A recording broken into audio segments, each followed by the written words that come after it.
So what the heck is a unilateral exercise, and why should you be doing them?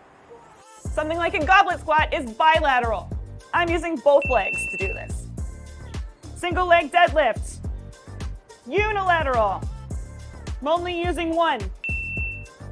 And I need to keep my balance.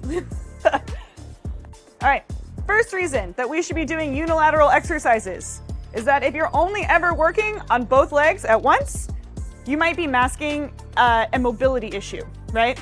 An area of your body that doesn't have the same range of motion on one side versus the other. So here, I'm doing a split squat, right? With my back foot on a stability ball, I'm able to see just how deep I can get on this leg.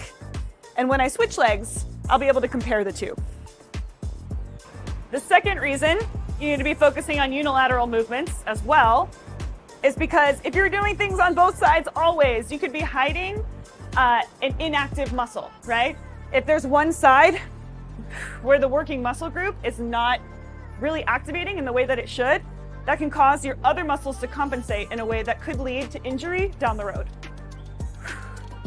All right, another reason to be doing unilateral work is that you can get to the point of muscle fatigue much easier with lower weight than if you were working both limbs at the same time. So if you have limited access to a gym, you only have a certain weight of dumbbells at home, resistance bands, anything like that, if you're working one leg at a time, I have to use much less weight before I'm feeling the burn in this standing leg.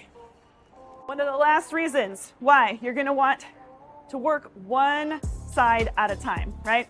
Is that, think about it, if you're strengthening one side at a time, when you recombine those two sides back together to do a bilateral movement, how much stronger are you going to be?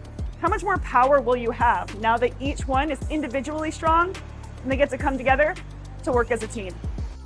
It's also going to decrease your risk of injury.